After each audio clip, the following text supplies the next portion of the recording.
ലോകത്തിലേക്ക് നോക്കിയേ, കെനിയ നല്ലൊരു രാജ്യമായിരുന്നു. കഴിഞ്ഞ ദിവസം ക്രിസ്ത്യാനികളെ മാത്രം മാറ്റി നിർത്തി അവരെ കൊന്നു. എല്ലാ രാജ്യങ്ങളും, ആഫ്രിക്കൻ രാജ്യങ്ങളും ഒന്നൊന്നായിട്ട് സാത്താന്റെ കയ്യിൽ ആയിക്കൊണ്ടിരിക്കുക. നമ്മുടെ ചുറ്റുപാടും നോക്കി, എല്ലായിടത്തും ധാരാളം ഭീകരത വളർന്നുകൊണ്ടിരിക്കുക. നമ്മുടെ നാട് ഇങ്ങനെ നിൽക്കുന്നതിന് നമ്മൾ ദൈവത്തിന് നന്ദി പറയണം കേട്ടോ. 1000 സ്തോത്രം പറയണം ദൈവം നമ്മെ നിലനിർത്തിയിരിക്കുന്നതിനായിട്ട്. ഈ ലോകത്തിന്റെ സമാധാനം ലോകത്തിൽ ഒരു പ്രഭുവിനും കൊണ്ടുവരാൻ കഴിയത്തില്ല.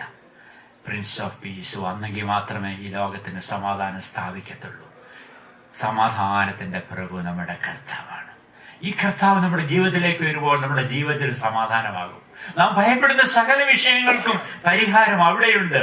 നമ്മുടെ കർത്താവ് സമാധാനത്തിന്റെ പ്രഭുവാണ്.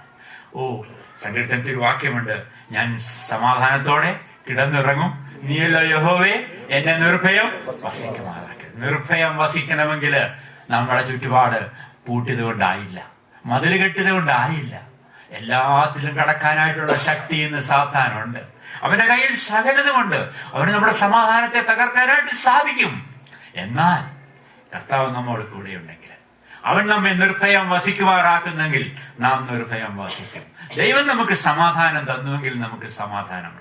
സമാധാനമില്ലാത്ത ഈ ലോകത്ത് വാസ്തവമായിട്ട് സമാധാനത്തോടെ ജീവിപ്പാൻ നമുക്ക് കഴിയണമെങ്കിൽ ദൈവത്തിന്റെ വലിയ കൃപ വേണം. പുത്രന്റെ കർത്താവായ യേശുക്രിസ്തു ഈ ലോകത്തിലേക്ക് വന്നപ്പോൾ ധാരാളമായിട്ടുള്ള ആർഭാടത്തോടെ എന്താ പറയേണ്ടത്, എന്തെല്ലാം ദൈവത്തിന് പ്രൊവൈഡ് ചെയ്യാനായിട്ട് കഴിയുമായിരുന്നു. കർത്താവ് അതൊന്നും എടുത്തില്ല. കുഞ്ഞുങ്ങൾ പ്രസംഗിച്ചപ്പോ പറഞ്ഞല്ലോ, even the cross he carried was not his. അവൻ ചുമന്ന കുരിശ് അവൻ്റെതായിരുന്നില്ല, എന്റേത്. വിളിക്കുന്ന ഓരോരുത്തരുടെയും നമ്മുടെ കുരിശ കർത്താവ് ചുമന്നത്. അവനൊന്നും സ്വന്തമായിട്ടൊട്ടായിരുന്നില്ല. അവൻ കാൽനടയായിട്ടാ പോയത്. അവനൊരു വാഹനത്തിൽ പോകാമായിരുന്നു, ഒരു കുതിരപ്പുറത്ത് സഞ്ചരിക്കാമായിരുന്നു. നോ, മിഡിൽ ഈസ്റ്റ് ഇസ്രയേൽ മുഴുവനും യഹൂദ്യ മുതൽ ഗലീല വരെ പോന്ന് നടന്നാണ്. അവന് താമസിക്കാനൊരു സ്ഥലമുണ്ടായിരുന്നില്ല. യെരുശലേമിൽ വീടെങ്കിലും വെക്കാമായിരുന്നില്ല. ഇല്ല, യെരുശലേമിൽ പോയി പ്രസംഗിക്കും. അത് കഴിഞ്ഞ് രാത്രി എല്ലാവരും വീട്ടിൽ പോകുമ്പോൾ കർത്താവ് ഒലിമലയിൽ പോയി കിടക്കും. അതല്ലെങ്കിൽ ബഥാനിയിലെ ലാസറിന്റെയും മാർത്തയുടെയും മരുടെയും വീട്ടിൽ പോയിട്ട് അന്തി ഉറങ്ങും. ചിലപ്പോൾ അവളൊന്നും ഉണ്ടാകത്തില്ല. കർത്താവിന്റെ അവസാനം അവനെ അടക്കാനുള്ള കല്ലറ പോലും വല്ലവന്റെ ആയിരുന്നു.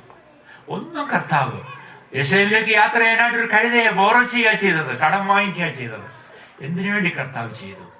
ഫിലിപ്പിയ ലേഖനത്തിലെ വാക്യമുണ്ട്, 2-ാം അധ്യായത്തിന്റെ 5 മുതൽ 8 വരെയുള്ള വാക്യം. ഫിലിപ്പിയ 2-ന്റെ 5 മുതൽ 8 വരെ.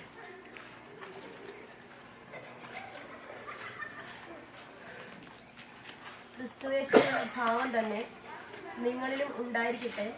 അവൻ ദൈവരൂപത്തിലിരിക്കെ ദൈവത്തോടുള്ള സമത്വം മുറുകെ പിടിച്ചുകൊള്ളണമെന്ന് വിചാരിക്കാതെ ദാസരൂപം എടുത്ത് മനുഷ്യ സാദൃശ്യത്തിലായി തന്നെത്താൻ ഒഴിച്ച് വേഷത്തിൽ മനുഷ്യനായി വിളങ്ങി തന്നെത്താൻ താഴ്ത്തി മരണത്തോളം, ക്രൂശിലെ മരണത്തോളം തന്നെ അനുസരണമുള്ളവനായി തീർന്നു.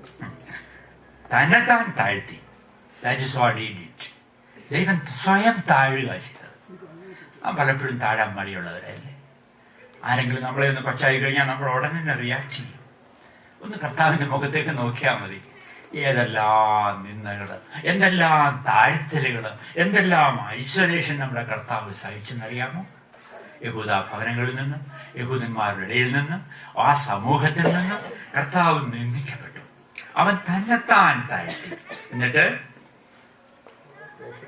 വേഷത്തിൽ മനുഷ്യനായി വിളങ്ങി ക്രൂശിലെ മരണത്തോളം അനുസരണമുള്ളവനായി തീർന്നു. അതുകൊണ്ട് ദൈവം എന്തോ ചെയ്തു?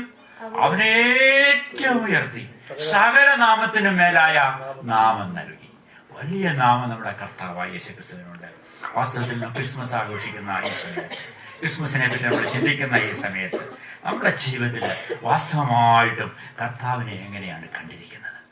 യഥാർത്ഥമായിട്ട് നമ്മോട് കൂടെ വസിക്കുന്ന, നമ്മുടെ ഹൃദയത്തിൽ വസിക്കുന്ന, നമ്മെ പൊതിഞ്ഞിരിക്കുന്ന ഒരു കർത്താവിനെ നമുക്ക് വേണം. ഞാൻ ധരിച്ചിരിക്കുന്നു കർത്താവിനെ. അവന്റെ ഭാവം നമ്മിലുണ്ടാകണം. ക്രിസ്തുയേശുവിലുള്ള ഭാവം തന്നെ നിങ്ങളിലും ഉണ്ടായിരിക്കട്ടെ. അത് മാത്രമല്ല, നമ്മുടെ കർത്താവ് മടങ്ങി വരാനാ പോകുന്നത്.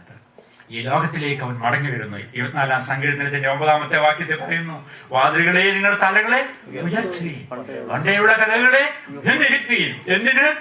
മഹത്വത്തിന്റെ രാജാവ് പ്രവേശിക്കട്ടെ. ഇത് പ്രവേശിക്കേണ്ടത് നമ്മുടെ ഹൃദയങ്ങളിലാണ്. ഈ ക്രിസ്മസിന്റെ സന്ദേശം അതാണ്. ഈ മഹത്വത്തിന്റെ